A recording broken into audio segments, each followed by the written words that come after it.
Hey, wine mermaids. This is the Peace, Love, and Wine podcast, bringing you happy hour conversations with awesome women on self-care, sisterhood, and creative living to reduce stress and maximize joy. Life is short, so grab a glass and get ready to sip, sparkle, and make a splash. Make sure to visit peaceloveandwine.com and enter your email to receive VIP deals and get your free self-care download. Now, here's your wine sister hostess with the mostest, Tiffany Humfeld. Hello, ladies. Welcome to another episode in our virtual happy hour retreat series. I'm Tiffany Humfeld, founder of Peace, Love, and Wine, and I'm here today joined by Michelle Perkins, whose business is Limit Free Life. She is a personal development coach who specializes in helping people find careers they love, transition, and also to deal with their relationship with money. Hi, Michelle. Hi, Tiffany. Tell us what that means. I know I've heard the term relationship with money, but maybe some other people haven't. Okay. Yeah, I'd love to. And I talk about this in conjunction with people who are making work transitions or who are trying to grow businesses, because your relationship with money drives so many of the decisions that you make. And your relationship with money is just what it sounds like. It's, we relate to money all day, every day, whether we want to or not. And in a lot of cases, we don't realize we are. But almost every decision we make has some money component. Mm-hmm. I mean, you want to go to lunch, whether you are going to change jobs or start a business or hire a team, everything has some money element. And the way we make those decisions comes from a really deep place and an emotional place. And we don't really think about that. We think everything we do with money is really rational and intellectual, but actually it's much more of an emotional decision. And it's what leads those decisions are typically money beliefs or emotional, feelings and thoughts about money. Which the dog is saying hello to. It's fine. We'll take a pause for just a second. Alrighty, and we are back. So yes, relationship with money. People often have things to do with money issues, right? From their childhood and how they learned from their parents, right? Right. Yeah, those money beliefs start really early and kind of go into our subconscious, and they show up in patterns and habits, and, we're sort of unaware, but that's where they come from. So give us some example of some habits that might not be so desired that you see business owners maybe acting upon. Well, sometimes, there are different kind of money personalities. So depending on what your money personality is, you'll have different habits. So, I'll take a couple of examples. So some people are more nurturers, and those nurturers might put other people first and maybe not even make enough time for their business. They might be running around and putting a lot of other people and other things as priorities, so their business suffers that way. Some people are super creative. They're more of the alchemist type, and they have a little bit of a kind of a love-hate relationship with money, where they want to be creative. They want to come up with ideas, but they don't necessarily want to monetize those. It's the idea that is fun, but making money from that idea is kind of a big drag, actually. So that's there's the ruler, which is somebody who's great at building an organization, really building an empire, something where everybody will thrive, but they can be workaholics. They can work too much. They can drive people really hard, and including themselves. Those are the people who really are not taking a lot of time for self-care. And So I could go on. There are many money personality types, but that influences, the decisions we make. There are people who are much more, nervous about investing, so they may not invest in their business. They may not invest in themselves. Mm-hmm. There are people who are more of a celebrity type, where they want to spend a lot of money on things that look really fancy, but, whether or not that's serving them, you never know. All hat, no cattle, right? I haven't heard that. That's good. And then, of course, there's people who are afraid of money, so their lack of decision-making or action is also a choice, right? That's probably the best one that you just brought up. Those people who want to put their, never look at their P&Ls and really, barely even put their numbers together, don't track what they're earning or spending. And in business, that's a real problem. And, right. Yeah. And so I know that can be daunting for creative types. Actually, I was just listening to a podcast today called the Type A Creative. But how do you suggest somebody go about getting help with that, or, we need to take that look. So how does somebody go about that if they're scared about the P&Ls and, or maybe they don't even know what that word means? Right? I recommend first getting very aware of how you operate with money, how you relate to money. And that, once you do that, you can identify. I have an assessment that I use, but there are probably other ways to do it. But this is what works for me, is to give a person an assessment that will tell you your money archetype or your money personality. And from that, you can sort of back into what the underlying money beliefs are. And, like with anything, you have to know who you are and know how you operate before you can do anything about it. And so, each personality has strengths and challenges. So the strengths can be leveraged to make you, a better business person, or for that creative type, those are huge strengths. The fact that you have all these ideas and all these, creative innovations, but to be aware of that and use that as your strength, and then to also be aware of the challenge that, when you create something, if you really want it to fly, you need to monetize it, you need to stick with it, you need to follow through and complete things instead of going up to the next idea. So I can relate. So that's one of mine, actually. So it starts with, a level of self-awareness, and like with any habits and patterns, you change how you think about things and how you see things, and you practice. The person who's running away from their money, it's really important to make, I like to call it a money date. The idea with this relationship is to develop a really good relationship with your money, to make money your friend, your ally, to actually enjoy working with your money and to feel like it's there for you, not like it's your enemy and, you want to run from it all the time.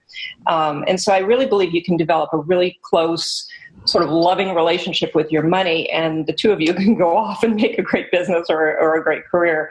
If you're in conflict all the time with your money, well, as we all know, because we've all been through it at some point, that's stressful and super stressful, pressing and frustrating and everything under the sun. And so, losing, as a business owner, losing sleep over money is not the way you want to continue on. So, but since what is it? The majority of businesses fail in the first 5 years. That's probably a lot of those people have been losing sleep over the money side of things. Yeah. And I think it's not that they can't do it necessarily, but I think that money frustration makes them feel like they're not able to. Right. It really can dampen your confidence, right?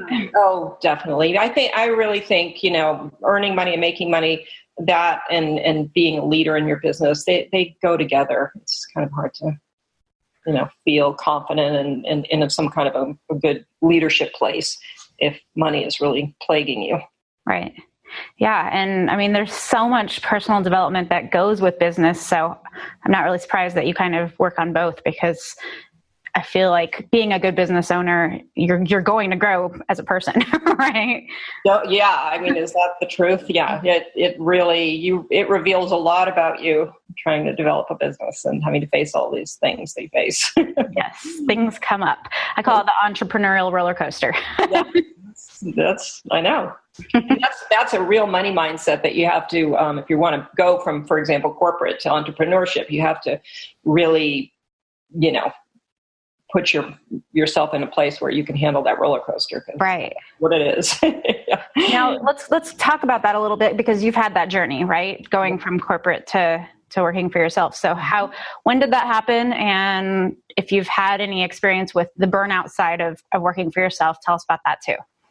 Yes. I was in corporate for about 15 years. I was a CPA at one point. I was a business consultant and worked in accounting and finance for really the bulk of the 15 years. So I came to the realization about the money relationship because I knew a lot, but there was a time when my family and I made a big transition, and I was no longer in corporate. I was taking care of my kids and working with my husband on his dental practices.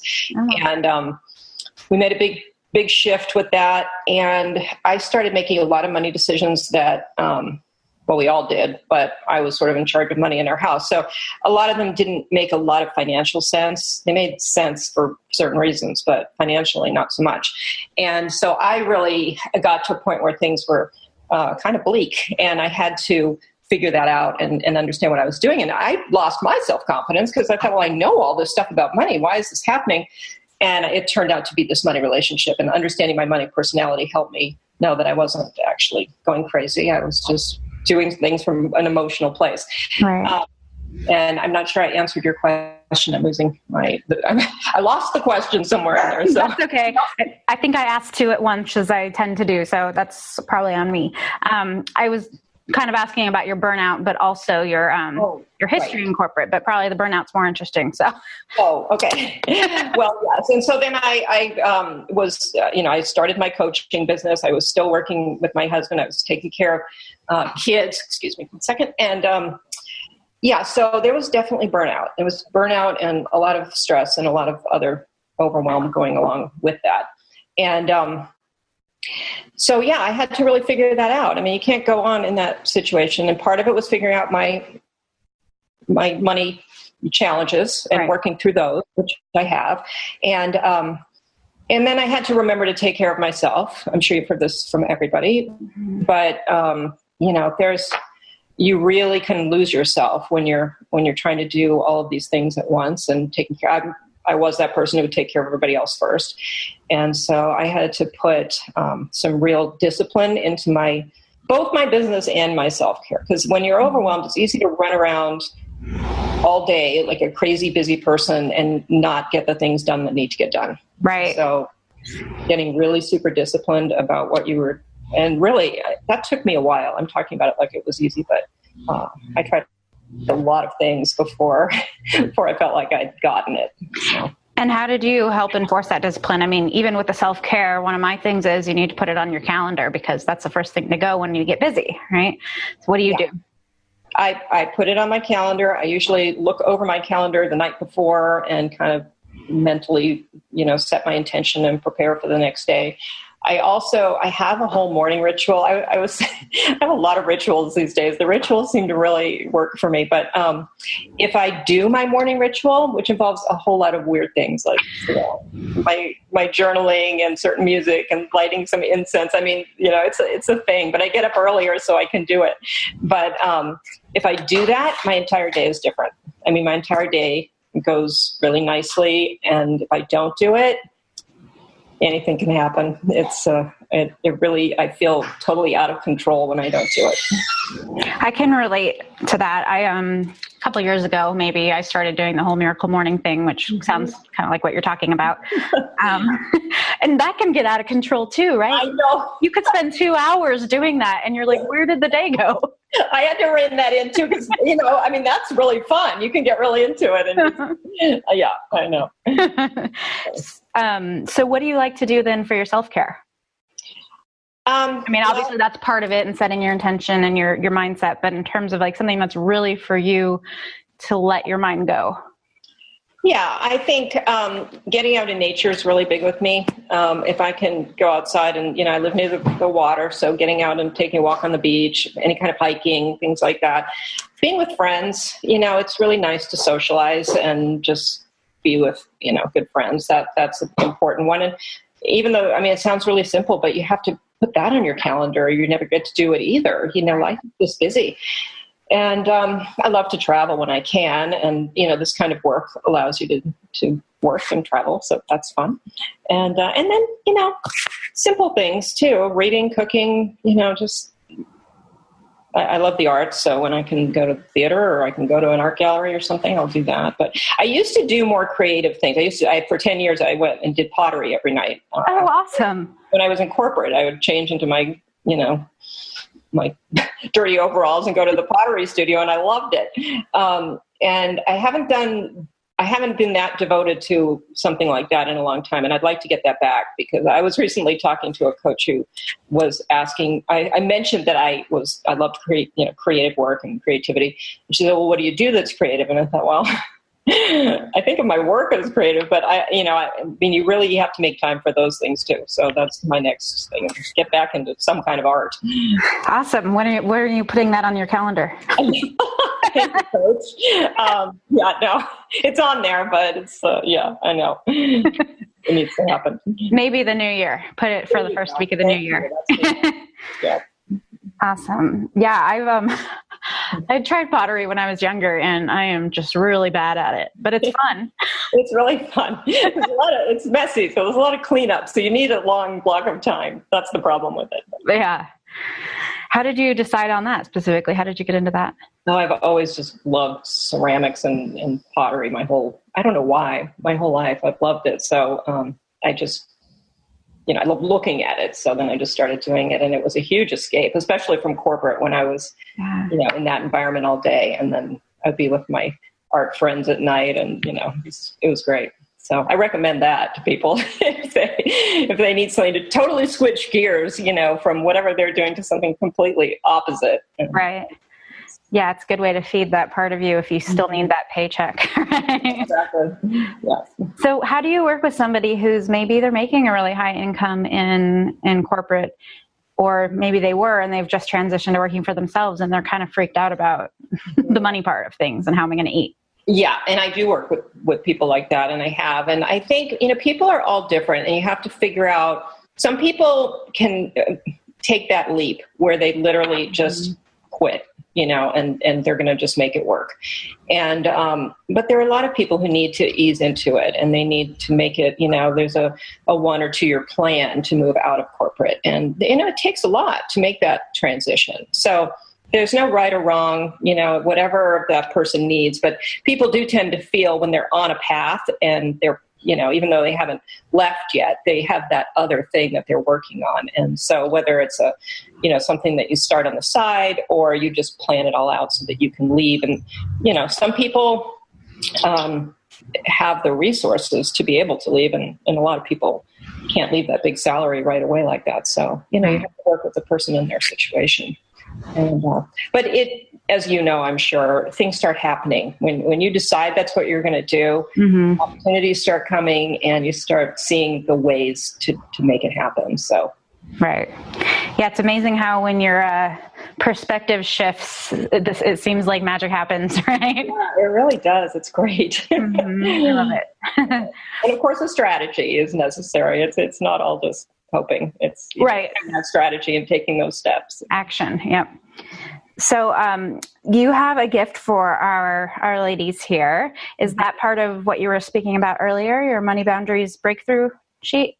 That checklist allows you to see where you may need to set some money boundaries, because a lot of us, especially women, sometimes we have trouble setting boundaries, and the money stuff shows up everywhere. So if you're having problems setting boundaries in terms of maybe what you're charging, or maybe everybody who asks you for a discount, you give them one. I mean, there's all kinds of money boundaries that people can cross. But if you're doing it with money, you're probably doing it in your relationships and with your time and your energy and other things as well. So that way you can get a picture of where those boundaries might be necessary. Okay, great. Well, I'm sure that will be very helpful for some people. So thank you. What are some, parting words you'd like to leave with our audience here in terms of reducing their stress or increasing their love of their relationship with money? Yeah, well, I do think that for me, reducing the money stress and the money sense of overwhelm is a huge part of reducing your overall overwhelm. Mm-hmm. And if you can kind of get a sense of control over that, and make that relationship more enjoyable, so you're not running away from your numbers and your bills and all that, and you're just head on tackling it. That's really what it's about, is being proactive with all of it. That will let you sleep. And then as far as the other, self-care and everything else, you can make that happen. But that's a big one. Right. Yeah. And you got to stop the bleeding, right? If the money's bleeding. So that may mean having to go get a part-time job while you're kind of getting through that space and getting through the transition, right?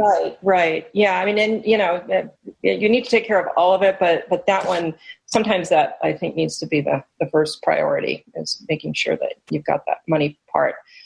If not under control, at least you're working toward getting it under control. Right. Because life costs money, right? We can't just go about life without it. So right. Yeah, wish we could, but I know. All right. Well, that's a good tip. And if anybody's listening and they need recommendations for help with bookkeepers or accounting, I'm sure you have some great ones. I have some great ones too. So yeah. Cool. And mine work remotely, so it doesn't matter where you're located. Yeah, that just came up on something else. How many people don't even have a bookkeeper? And trying to do that yourself is just, there's little reason to do that. It's much nicer to have somebody else do it. It doesn't cost that much. Yeah, and it's, especially if you are the creative artsy type. I mean, I just want to throw up thinking about doing my books. I still have to do some of it and review it, of course, but definitely having help has made a difference. Yeah, that's great. Yeah. All right. Well, where can people find you, Michelle, if they would like to get in touch with you or learn more about your work? They can find me at limitfreelife.com or Facebook. They can email me at michelle@limitfreelife.com. All right. Great. Well, thank you so much for being here. And I look forward to learning more about your work too. Okay. Thanks, Tiffany. Hello, Mer people. Thanks for listening to the podcast. I just wanted to pop in and ask you to do me a huge favor. If you're enjoying the show, please go to iTunes or wherever you leave your reviews and post a review and rating there for me. That way more people can find our little Mer habitat here on the internet and enjoy our sisterhood, self-care, creativity, and biz boss badassery. If you want to learn more about our exciting upcoming events, gifts, wine, and all the fun things that are Peace, Love, and Wine, send me an email, info@peaceloveandwine.com, or go to peaceloveandwine.com and enter your name to win something fun and get a free self-care download.